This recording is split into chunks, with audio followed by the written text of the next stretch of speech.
I was fired at 35,000 feet, somewhere between New York and Tokyo, right after closing the biggest deal of my career. The cabin lights were dimmed. Most passengers were asleep, wrapped in silence and soft blankets. I should have been celebrating. 10 months of relentless work, 3 continents, endless negotiations, and I had just secured a $1.5 billion global partnership. Instead, I was staring at a single email. Subject, termination notice, effective immediately. No warning, no call, no explanation, just a clean clinical execution. My access revoked, my position erased, my name gone. I read it 3 times, waiting for the words to rearrange themselves into something that made sense. They didn't. I leaned back in my seat, heart steady in a way that surprised even me. Not panic, not anger, not yet, just clarity.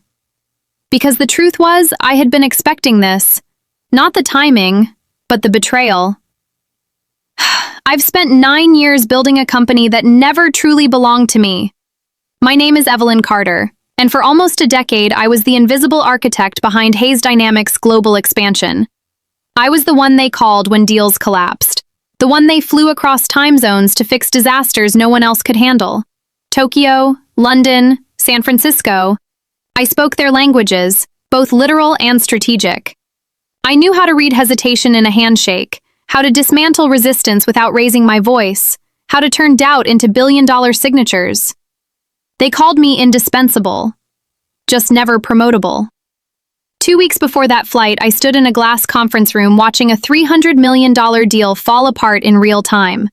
Voices were raised, legal was spiraling, finance was pointing fingers, and Daniel Hayes, our CEO, stood at the head of the table, silent, waiting for me.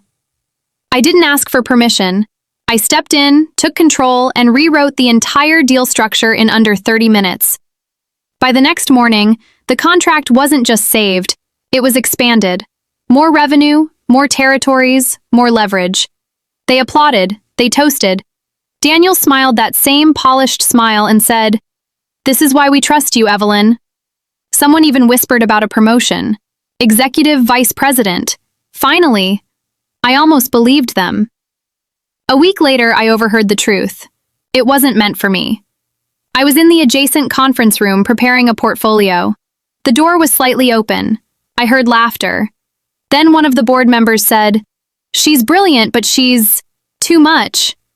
Another voice chimed in, "She dominates every room. It's intimidating." A pause. Then the one that stayed with me. "She's not leadership material. She's execution." Execution. Like I was a tool, a weapon they could deploy but never elevate. That was the moment everything shifted. Not visibly, but internally. Because I realized something simple and brutal. They didn't fear losing me. They feared empowering me.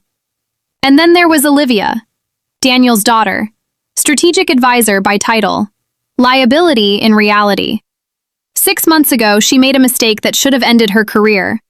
A data leak during a live client demo, sensitive information exposed. It could have become a scandal. Instead, Daniel called me. "Fix it," he said. I did. I worked through the night, pulled every connection I had, redirected the narrative, buried the story before it reached mainstream media.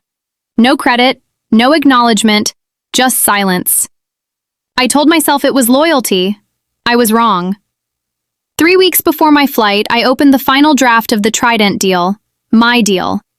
Everything was there, my structure, my strategy, my language, but the author name, Olivia Hayes. She hadn't even hidden it, just edited a few lines, shifted formatting, claimed ownership. And I knew exactly what would happen if I spoke up. They'd call it collaboration. They'd call me emotional. They'd call me difficult. So I said nothing. But I stopped believing. That's when I started building my exit. Quietly, strategically. 6 months earlier, I had already laid the foundation for something new. A company. Not as revenge, but as insurance. I called it Atheris Tech. No announcements, no investors, no noise. Just a small, trusted team of people who, like me, had been overlooked, sidelined, or erased. Marcus, former senior engineer. Lena, legal strategist. David, finance architect. We met in apartments, used encrypted channels, built everything off-grid. Not because we were hiding, but because we were waiting. Back on that plane, I opened my second laptop. The one Hayes Dynamics didn't know existed. Encrypted, independent, untouchable. And there it was. Every document, every contract version, every note from every meeting, legally backed up, strategically secured, mine. They thought cutting my access would cut my power. They were wrong. Tokyo was the first stop. The CTO of our partner firm looked at me across the table and asked, "Why should we trust your company?" "Not your team, not your solution, your company," I answered. But then I asked something in return. "What if you didn't have to?" He didn't respond, but he listened. London was next. Their legal team rejected Hayes Dynamics standard contracts. Too vague, too risky. So I rewrote them, not as an employee, but as someone preparing for something else. The general counsel looked at me and said, "You don't sound like someone who works for them." I smiled. "I won't. Soon." San Francisco was the final piece. 4 hours of negotiation. Every clause challenged, every number tested. At the end, the CEO leaned back and said, "I trust you, not your company, you." That was all I needed. And then, mid-flight, they fired me. Perfect timing. Too perfect. They wanted me out before the credit came in, before the spotlight hit, before I became too visible to erase. When I landed in Tokyo, my badge didn't work. My office was already cleared. My name removed. Like I had never existed. I walked out without saying a word. That night, in a quiet hotel room, I opened my laptop, and I sent 3 emails. Simple. Direct. "The door is open." By morning, everything changed. None of them responded to Hayes Dynamics. Calls unanswered. Emails ignored. Meetings canceled. But me? They replied within minutes. Within 24 hours, all 3 clients had scheduled meetings with Atheris Tech. No drama, no confrontation, just movement. Silent, decisive, irreversible. Hayes Dynamics panicked. I heard through Marcus, still connected internally.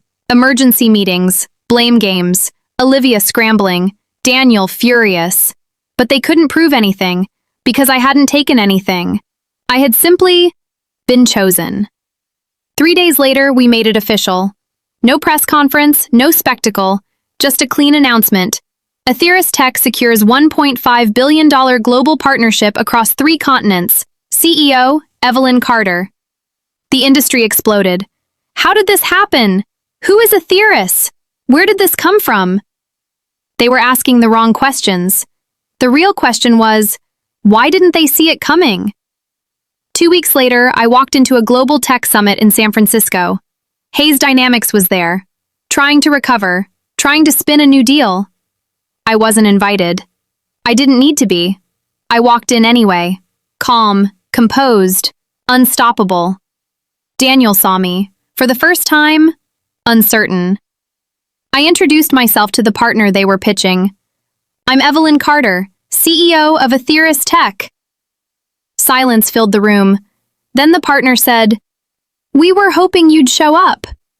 Daniel tried to intervene, tried to control the narrative, but it was already over. Because this time, I wasn't the one behind the scenes. I was the one at the table.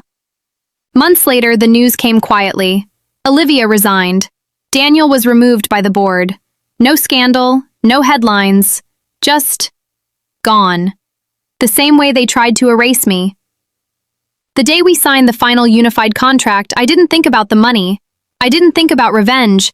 I thought about something simpler. My name, on the document, untouched, unquestioned, unforgettable. Now, every morning, I walk into our office in New York. My name is on the wall, not hidden, not credited to someone else. Mine. They took everything from me, or at least they thought they did. What they really did was set me free. And this time, I built something they can't take away.